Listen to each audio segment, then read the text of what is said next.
Hello and welcome. My name is Roger Roof, and I'm the author of Discovering the Soul of Your Story, in which I present a new approach for writing and developing stories of all kinds. In the next few minutes, I want to give you an overview of the book and to leave you with a clear idea of how it can help you in your storytelling work. So let's begin. First, let me say that I have two main goals in this presentation. One, to introduce you to the concepts in the book, and two, to highlight the applications of those concepts.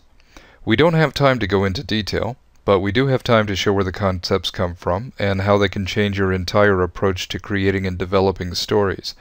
The details, of course, are in the book and also in an online course that I offer on the website. Now, the book is divided into three main parts, which are the Grok approach, thematic imprinting, and meta-adaptation. The Grok approach helps you to find and explore the motivations of your characters and how they affect the plot and action. Thematic imprinting uses a special grammar to express the theme of any story in a way that allows you to compare the themes side by side. And meta-adaptation combines these two techniques to create new stories from scratch. So let's start by looking at the Grok approach. To begin, let me say that the Grok approach is derived from first principles, which is to say, it's based on taking a fresh look at the storytelling process and working from the ground up. And of those principles, three are most important. Number one, that plot springs from character, not the other way around. You can have the most spectacular event in the history of the planet, but if no one is around to be affected by it, there is no story. Number two, that all stories contain a core ensemble of characters that are more important than the others. That doesn't mean you can't have a lot of characters in your story. It just means that the story will focus on only a few of them, and those are what I call the core ensemble. And number three, that somewhere inside this core ensemble is a character who is more important than the others. We call her the main character, and it's her journey that we the audience watch unfold as the story plays out. So the question that follows is, why is the main character so important? And the answer is that she does most of the work in telling the story. In particular, she has four main jobs. First, she serves as the vehicle through which we the audience experience the world of the story.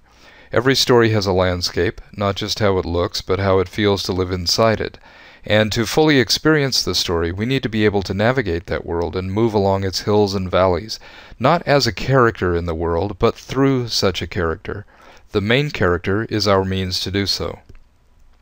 Second, the main character generates the story events, and she does that simply by pursuing a goal and dealing with any obstacles that arise.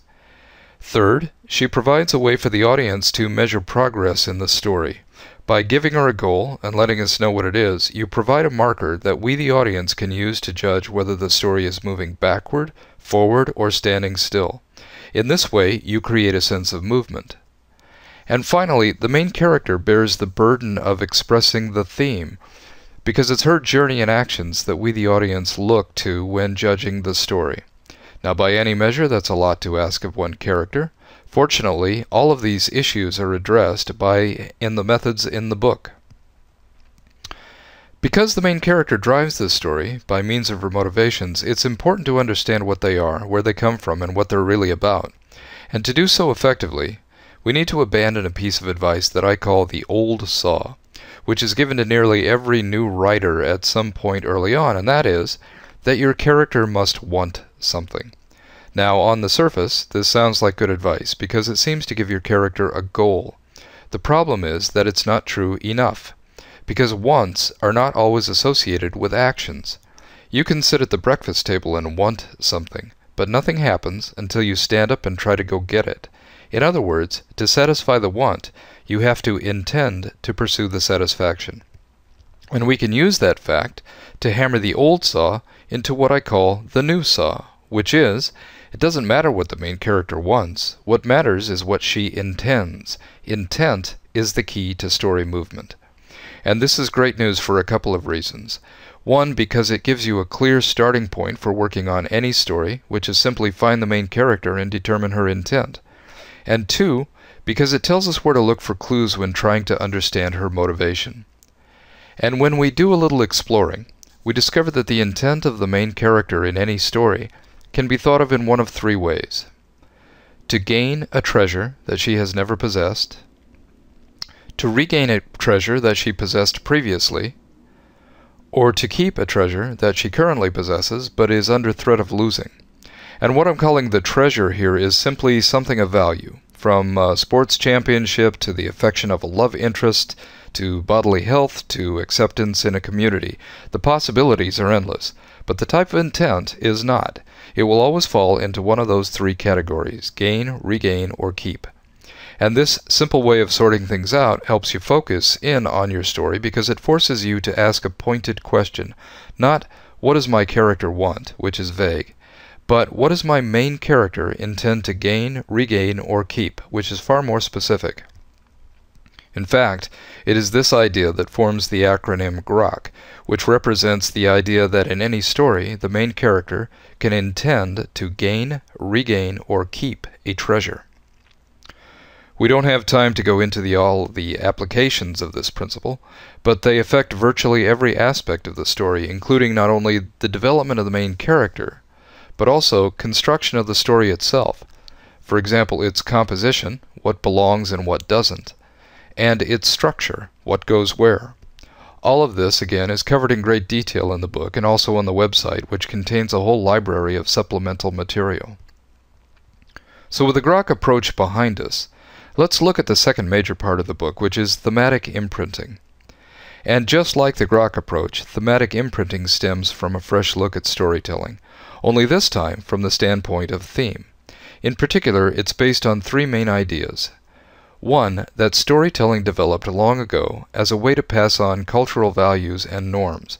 There are certainly other reasons that people started telling stories, but that's a big one. Two, that story themes involve value judgments. If you're passing on a cultural norm, you're handing the audience a piece of advice, such as, "This is a good way to behave," or "That's a bad way to behave." Morality tales are not the only stories involving judgment, they just happen to be the more obvious ones than others. And three, that the best way to think of your story theme is to see it as intimate advice. It's not a proclamation written across the sky, it's the kind of thing you would say to a friend over lunch. And if you look at story themes in this way, you can actually compare them side by side. To do so, though, you need a way to express them in the same way every time, which is to say, you need a thematic grammar. The grammar that I outline in the book consists of three elements: the proposition, the outcome, and the reaction.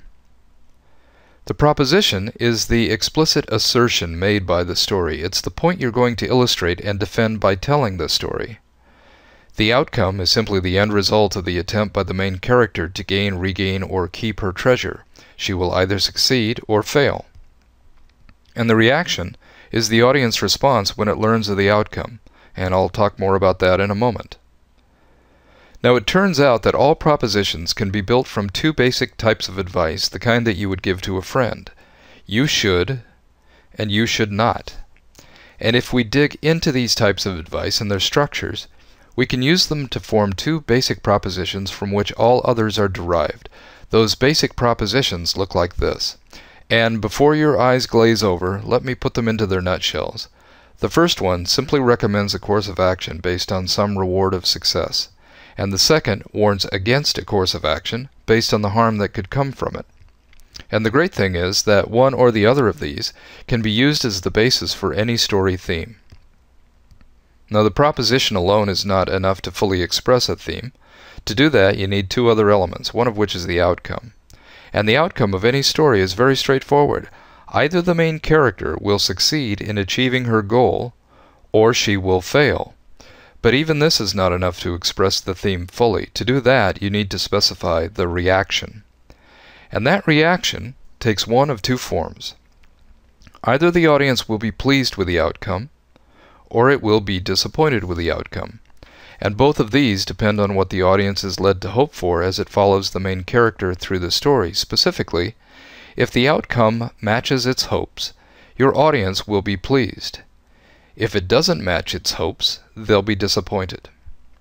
Finally, you can use these two elements to classify any story as belonging to one of four types: succeed pleased, succeed disappointed, fail pleased, and fail disappointed. In a succeed pleased story, the main character succeeds and the audience is pleased with the outcome.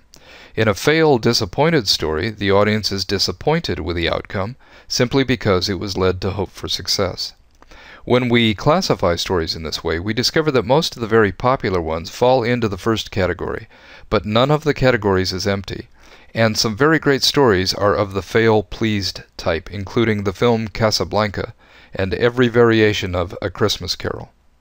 The book examines both of these in detail, as well as many others, and the website contains a supplemental list that you can use to study other stories and see how they relate to your own work.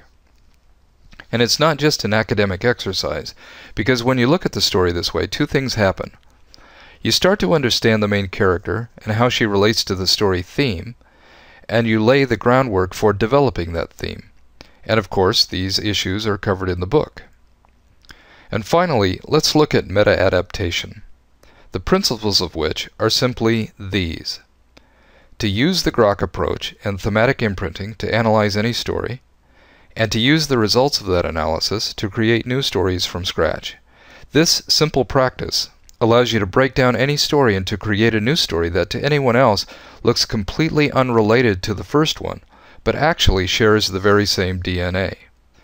In fact, in the book, I show how to do this from a number of different starting points, including an existing story, an idea for a main character, an issue of any kind, an inciting incident that starts a story going, an upshot or bottom line message, an item of information, and a matter of debate. So to summarize, Discovering the Soul of Your Story contains three major parts: the Grok approach, which reveals the true motivation of the main character and how it relates to the story as a whole; thematic imprinting, which ties that motivation to the theme; and meta-adaptation, which combines the two to create new stories from scratch.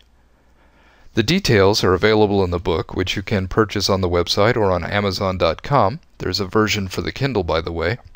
And the website has a whole library of helpful articles and analyses that you can use to understand your own work, as well as a forum where you can interact with me and other writers like yourself who are simply trying to write the best work they can.